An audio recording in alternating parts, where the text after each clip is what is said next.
Hello बच्चों, तो हम फिर से हमारा चैनल शुरू कर रहे हैं ब्राइट एजुकेशन स्टूडियो, और मैं अश्योर करता हूँ कि ये चैनल हम कंटिन्यू आगे रखेंगे।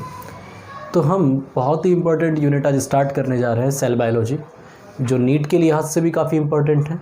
इसके अलावा हम हमारे 11th के मैटर के हिसाब से देखें तो बहुत ही ज़रूरी है। ये ऐसी यूनिट है जो हमारे सिलेबस से डिडक्ट भी नहीं हुई है, ठीक है। और ये जो वीडियो है हमारा ऑफलाइन क्लास का ही वीडियो है, चालू वीडियो है, जिसमें 2-3 स्टूडेंट्स भी बैठे हुए हैं, तो आपको उनसे कोई प्रॉब्लम नहीं होगी। तो आप ध्यान से पढ़ें और समझें। तो हम आज स्टार्ट जो कर रहे हैं वो कर रहे हैं सेल बायोलॉजी, ठीक है। अब सेल जो है बायोलॉजी के अंदर बहुत अपना इम्पोर्टेंट जो है हिस्ट्री रखती है, इतिहास रखती है, और काफ़ी कुछ चीज़ें हमको यहाँ से सीखने को मिलेगी। और बहुत ही इम्पोर्टेंट चैप्टर है। नीट के हिसाब से भी देखें तो 3 से 4 क्वेश्चन आने का यहाँ से चांस रहता है सेल बायोलॉजी से, जिसमें हम पूरा सेल के बारे में पढ़ते हैं, स्ट्रक्चर के बारे में, और इसके अलावा सेल डिवीज़न भी हम यहाँ पे पढ़ते हैं। तो ऑल ओवर हम कहें तो काफ़ी इंपॉर्टेंट यूनिट, और सीखने के लिए भी बहुत अच्छा है और काफ़ी इंटरेस्टिंग है, क्योंकि हमारी बॉडी के अंदर जो स्टार्टिंग जो हुई है हमारी, वो एक सेल से हुई है, ठीक है। तो इसलिए हम कहते भी हैं cell is the structural and functional unit of our body. तो ये सारी चीज़ हमको सीखनी है। तो हम स्टार्ट कर रहे हैं सेल बायोलॉजी से, ठीक है। तो सेल बायोलॉजी आपके आगे लिखा हुआ है, दी गई है हेडिंग। तो सेल बायोलॉजी जो है ब्रॉड लेवल पर आ गई, काफ़ी बड़े स्तर पर अगर हमको बात करनी हो तो हम सेल बायोलॉजी की बात करते हैं। लेकिन 2 टर्म हमेशा हमको कंफ्यूज कर सकती है, एक है साइटोलॉजी और एक है सेल बायोलॉजी। तो हम पहले बात कर रहे हैं साइटोलॉजी की, ठीक है। जो पहली टर्म जो हम बात कर रहे हैं वो है cytology. Let me tell you what is cytology, ठीक। साइटोलॉजी है कि हम इसमें स्ट्रक्चर ऑफ सेल की स्टडी करते हैं। जो सेल जो होती है उसकी स्ट्रक्चर का हम स्टडी इसमें करेंगे। तो साइटोलॉजी क्या है? Study of structure of cell, कोशिका की संरचना का अध्ययन। हाँ तो बच्चों, आ रहा है सबको समझ में, ठीक है। तो हम आगे इसको और देखते हैं। तो फिर भाई ये सेल बायोलॉजी क्यों है, ये क्या बवाल हुआ हमारे लिए, ठीक है। और जो हम नॉर्मल लेवल पर जो हम पढ़ रहे हैं हमारी बुक्स वगैरह में, वो हम साइटोलॉजी लेवल पर ही हम बात करते हैं, क्लियर। तो फिर सेल बायोलॉजी क्या है? तो सेल बायोलॉजी जो है, साइटोलॉजी तो है ही, साथ में हम सेल में जो वाइटल एक्टिविटीज़ होती हैं, ठीक है, उन वाइटल एक्टिविटीज़ की भी हम स्टडी करते हैं, वो जो हमारी सेल ऑर्गेनल्स के अंदर होती हैं। तो सेल बायोलॉजी क्या है? Study of cell structure and vital activity which take place in cell. भाई क्या मतलब वाइटल एक्टिविटीज़ का? भाई किसी ने कह दिया कि हम सांस ले रहे हैं, रेस्पिरेशन कर रहे हैं, तो हम अगर सांस लेने की बात करें और श्वसन की बात करें, ब्रीदिंग एंड रेस्पिरेशन, लगने को कहने को सेम चीज़ है, लेकिन काफ़ी चीज़ों में फ़र्क पड़ता है। कैसे? जैसे कि मैंने कहा कि मैं सांस ले रहा हूँ, सांस लेना मतलब मैंने कुछ अंदर लिया और बाकी कुछ रिलीज किया, यानी ऑक्सीजन मैंने अंदर ली और CO2 बाहर छोड़ दिए, सांस लेना हो गया। लेकिन क्या इतना ही है? फिर आता है रेस्पिरेशन।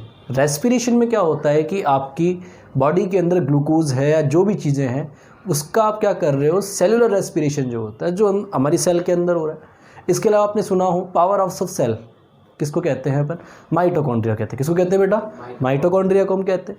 अब माइटोकॉन्ड्रिया को हमने पावर हाउस ऑफ सेल कहा है, तो कुछ तो रीजन होगा भाई। किसी भी चीज़ को पावर के लिए, अभी हमको काम करने के लिए क्या चाहिए होती है? एनर्जी चाहिए होती है। और हमारी बॉडी में एक लिविंग सिस्टम में जो एनर्जी होती है वो in the form of ATP होती है, ATP की फॉर्म में होगी, ATP हमको चाहिए। तो जो ATP का जो फॉर्मेशन है ना बेटा, वो हो रहा है माइटोकॉन्ड्रिया की हेल्प से। आगे बात समझिए, पावर ऑफ सेल।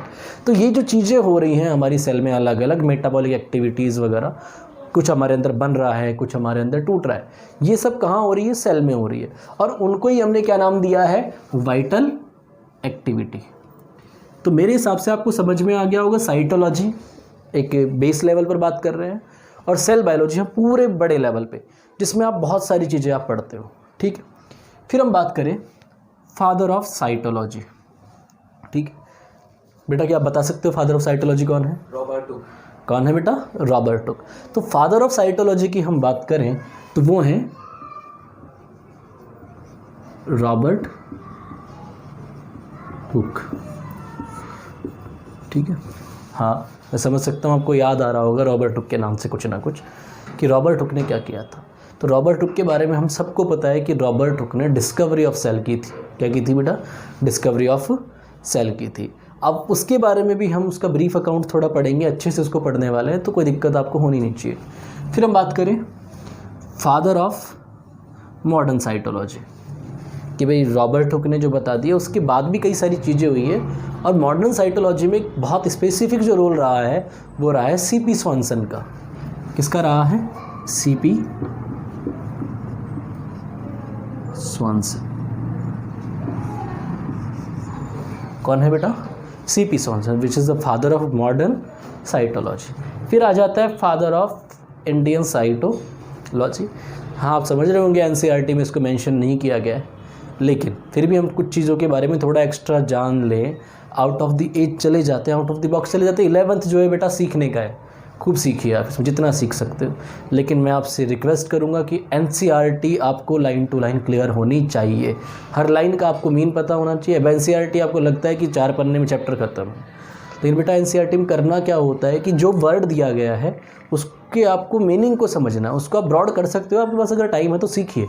बायोलॉजी सीखने का है, जब तक साइंस का मज़ा नहीं है जब तक आपका दिमाग ना खुल जाए। आगे देखो, फादर ऑफ इंडियन साइटोलॉजी, और ये हैं डॉक्टर A.K. शर्मा। कौन है? Doctor A.K. शर्मा। तो ये 3-4 चीज़ें आपको मेरे हिसाब से समझ में आ गई होगी, और ये आपको क्लियर भी होगा। ठीक है, कोई दिक्कत बेटा नहीं है? क्लियर बेटा, तो आप इसको उतार लीजिए। हाँ तो फिर आपने ये उतार लिया होगा, और इसका आपने स्क्रीनशॉट वगैरह जो भी लेना था वो ले लिया। तो अब आगे देखते हैं कि आगे क्या हुआ। तो आगे हम बात करेंगे डिस्कवरी के बारे में। किसके बारे में पढ़ेंगे बेटा? अब हम डिस्कवरी ऑफ सेल। काफ़ी इंपॉर्टेंट यहाँ से सेगमेंट्स है, 2-4-5 क्वेश्चन भी यहाँ बनने की बात आ जाती है। ठीक है, तो आगे देखो आप कि हम डिस्कवरी ऑफ सेल पर बात कर रहे हैं।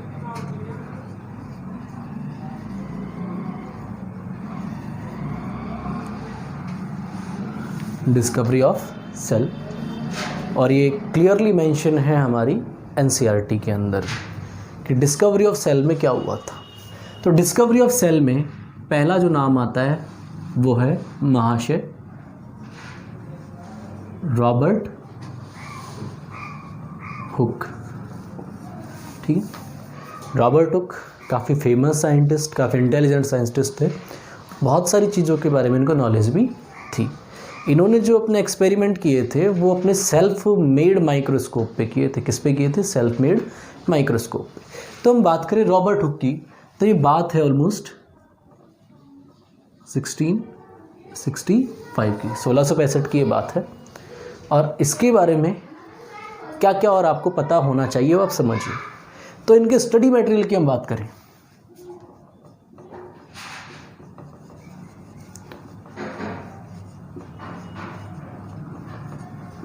तो इनका स्टडी मटेरियल है बार्क, या कई जगह कॉर्क भी लिखा हुआ आ जाता है। ठीक है,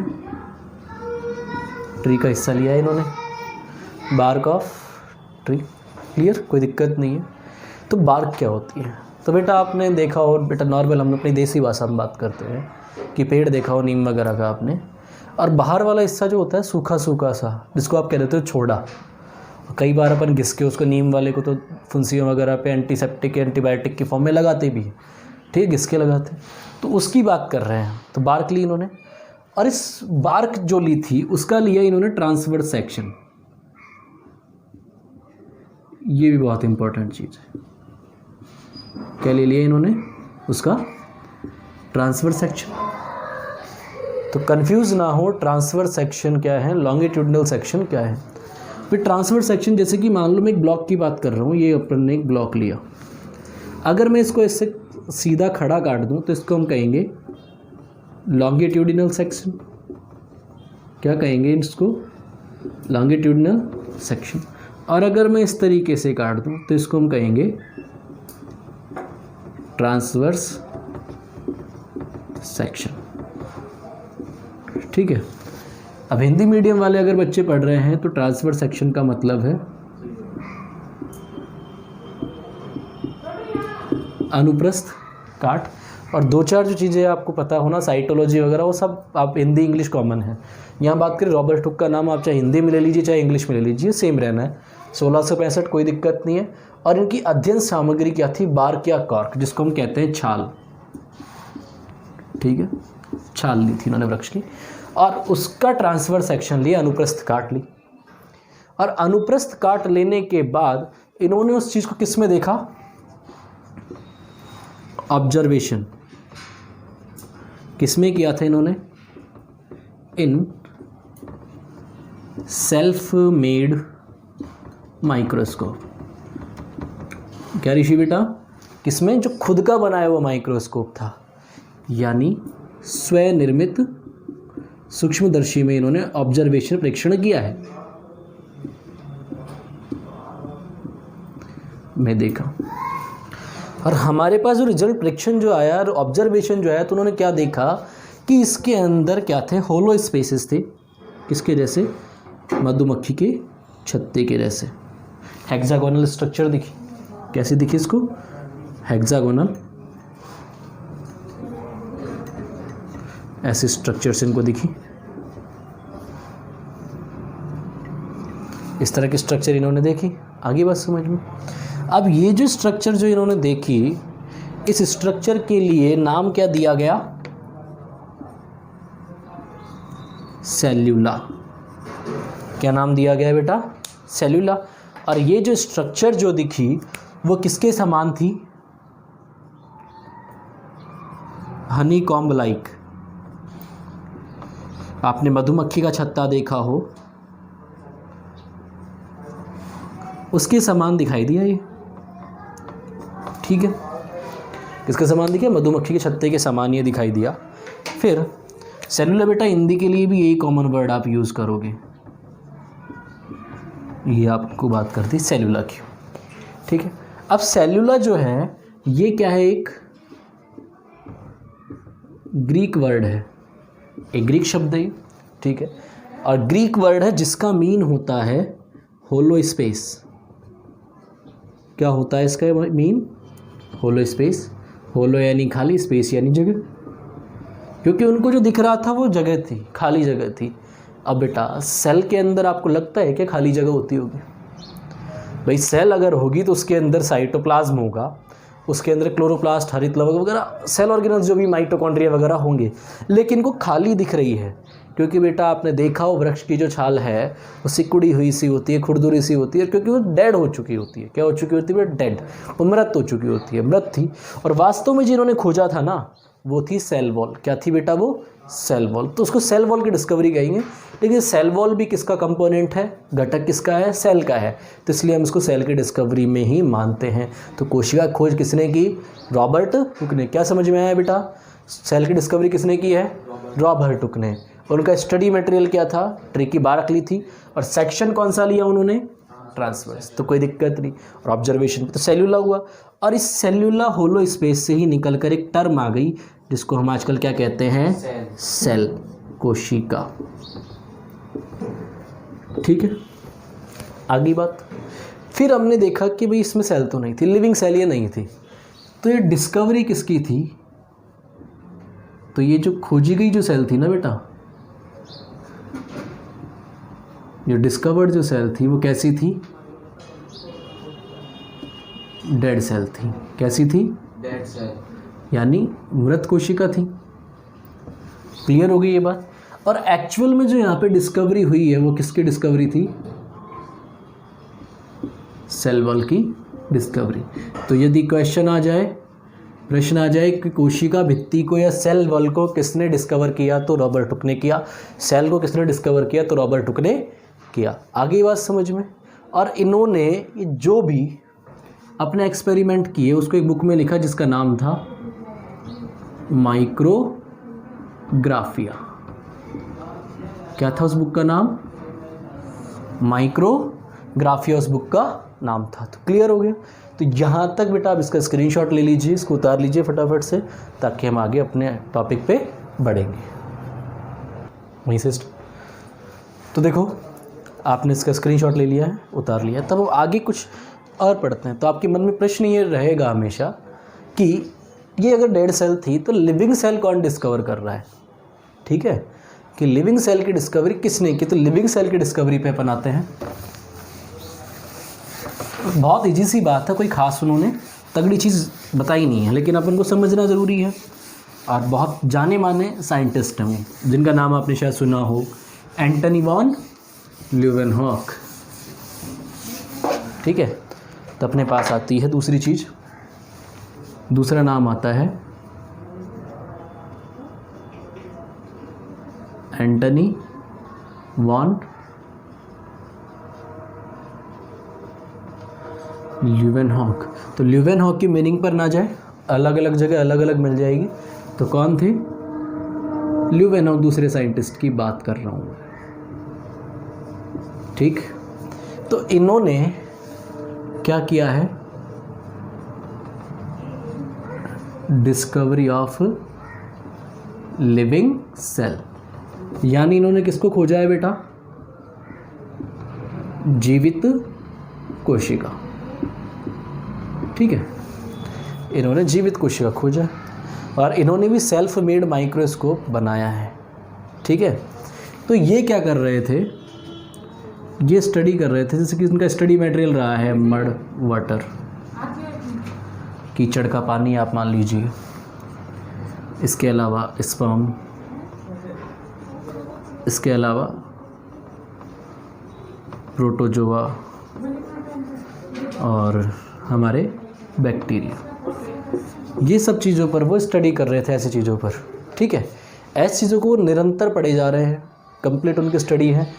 और इनकी अगर हम बात करें तो आगे हम समझने की कोशिश करते हैं कि भाई ऐसा क्यों, तो मड वाटर क्यों ले रहे हैं? भाई मड वाटर है गंदा पानी, और उस गंदे पानी के अंदर बहुत सारे क्या होंगे? पैथोजेंस वगैरह होंगे, और पैथोजेंस वगैरह अगर उसके अंदर पोज कर दे, तो हम लिविंग सेल्स की बात कर रहे थे, तो मड वाटर लिया, स्पर्म लिया, प्रोटोजोआ, बैक्टीरिया वगैरह। तो आप सोच के देखिए मड वाटर क्यों ले रहे हैं? भाई गंदा पानी होगा, वहाँ बहुत सारे पैथोजेंस मिल सकते हैं, बहुत सारी चीज़ें उसमें कचरे की मिल जाएगी। तो पढ़ने के लिए एक डाइवर्सिटी आपको मिल जाएगी, प्रोटोजोआ मिल गया, बैक्टीरिया मिल गया, मच्छर का लार्वा मिल गया, कई सारी चीज़ें आप देख सकते हो ना वहाँ पे। तो वो सारी चीज़ें पढ़ने के हिसाब से इनके स्टडी मटेरियल के लिए इनफ थी। तो अब जब ये स्टडी कर रहे थे तो इन्होंने एक बहुत, अपन को इतना ही है हमारे एनसीईआरटी की लिविंग सेल की डिस्कवरी, लेकिन आपको थोड़ा सा आउट ऑफ द बॉक्स अगर मिले जाऊँ तो इन्होंने कुछ मूवेबल स्ट्रक्चर देखी। क्या देखी बेटा? मूवेबल स्ट्रक्चर देखी। और उस मूवेबल स्ट्रक्चर को क्या कहा जाता है? एनिमल्क्यूल्स, यानी जंतुक। क्या कहा जाता है? जंतुक, जो माइक्रोस्कोपिक पढ़ते हैं। आगे आप पढ़ोगे भी एनिमल किंगडम में भी, जब आपको बताया जाएगा कि भाई प्रोटोजोआ को हम एनिमल किंगडम में कंसिडर कर सकते थे, लेकिन माना नहीं गया, क्योंकि वो क्या थे? माइक्रोस्कोपिक एनिमल्क्यूल्स थे, यानी सूक्ष्मदर्शी जंतु थे। तो उनको क्या पढ़ते आप? ठीक है, और ये एनिमल्क्यूल्स ऐसी स्ट्रक्चर आपको यूनिसेल्युलर्स में देखने को मिलती है। और इन्होंने आपने देखा कि ये मड वाटर में जैसे प्रोटोजोआ आपको पढ़ना हो, ये स्पर्म वगैरह, ये सब माइक्रोस्कोपिक स्टडीज़ में तो आते हैं। और बैक्टीरिया, पैथोजेंस वगैरह आप पढ़ोगे तो आप देखोगे, आप कुछ चीज़ समझोगे कि सब पैथोजेंस और ये माइक्रोब्स है। क्या है बेटा? माइक्रोब्स। और इनको पढ़ा जाता है माइक्रोबायोलॉजी में। तो माइक्रोबायोलॉजी के अंदर भी ल्यूवेनहॉक का बहुत अच्छा खासा सहयोग, और काफ़ी सारी चीज़ें आपको बता रहे हैं। तो ल्यूवेनहॉक बहुत बड़े साइंटिस्ट थे अपने ज़माने के। अब उनको ये सब कुछ नया नया मिलता, तो उन्होंने एक बुक लिख रखी थी, सीक्रेट्स ऑफ नेचर।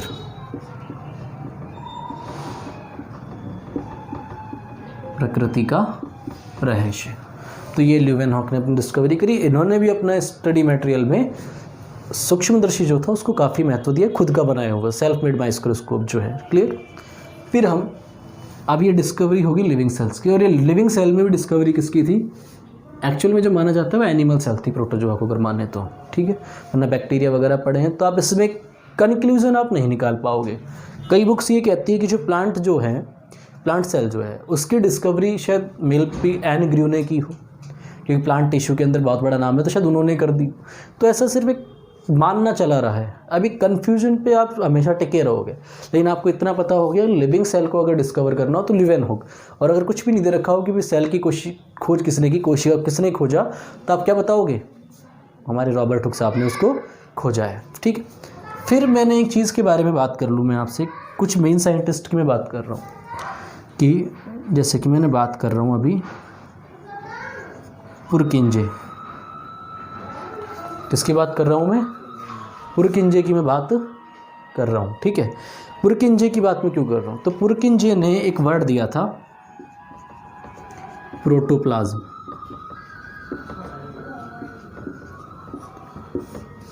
कौन सा वर्ड दिया था, प्रोटोप्लाज्म वर्ड दिया था। अब प्रोटोप्लाज्म क्या होता है ये आपको हमेशा कंफ्यूज कर सकता है, क्योंकि आपके दिमाग में साइटोप्लाज्म भी वही है और प्रोटोप्लाज्म भी वही है, लेकिन दो डिफरेंट थिंग्स है। कैसे कि भाई ये अपनी एक सेल है, ठीक है, बेटा नीचे का दिख रहा होगा, वैसे कोई दिक्कत नहीं। तो अपनी एक सेल है और इस सेल के अंदर न्यूक्लियस है, ठीक है, और इसके बाहर क्या भरा हुआ है,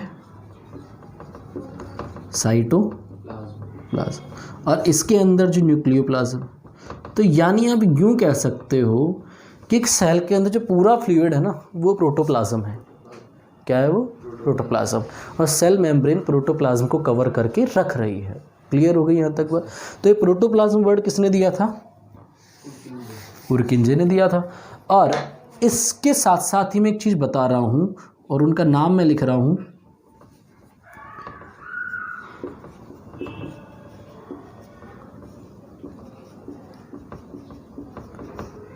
जूलियन हक्सले। क्या है बेटा, जूलियन हक्सले। अब आप सोच रहे होंगे तो प्रोटोप्लाज्म के साथ में इसका क्या बवाल है। तो जूलियन हक्सले ने एक बहुत फेमस स्टेटमेंट दिया है और वो आता रहता है, क्वेश्चंस पूछा जाता है। जूलियन हक्सले ने कहा protoplasm is physical basis of, यानी प्रोटोप्लाज्म जीवन का भौतिक आधार है। क्यों भाई, हम सेल में से प्रोटोप्लाज्म निकालते हैं तो हमारी वो सेलुलर एक्टिविटीज हो पाएंगी कि जो होने वाली थी, नहीं हो पाएंगी। तो इसलिए उन्होंने फिजिकल बेसिस ऑफ प्रोटोप्लाज्म कहा है, और ये स्टेटमेंटल क्वेश्चन है। कैसा क्वेश्चन है, स्टेटमेंटल क्वेश्चन है, ठीक है। तो आज के लेक्चर में हमने क्या क्या सीखा है कि साइटोलॉजी क्या है, सेल बायोलॉजी क्या है, ये सारी चीज़ें हमने पढ़ी हैं। और इसके अलावा कि भाई डिस्कवरी कैसे हुई, रॉबर्ट हुक का क्या रोल था, एंटनी वॉन ल्यूवेन का क्या मामला था, वो सब हमने पढ़ा है। पुरकिंजे के बारे में हमने थोड़ा सा जाना है। अब नेक्स्ट चैप्टर में हम पढ़ेंगे सेल थ्योरी के बारे में, ठीक है। और जितना हो सके अपने दोस्तों वगैरह को बताइए, ताकि ज़्यादा से ज़्यादा आप सब्सक्राइब कीजिए और मोटिवेट हमको करते रहिए, ताकि हम कंटेंट लगातार आपको दे सके। थैंक यू बेटा।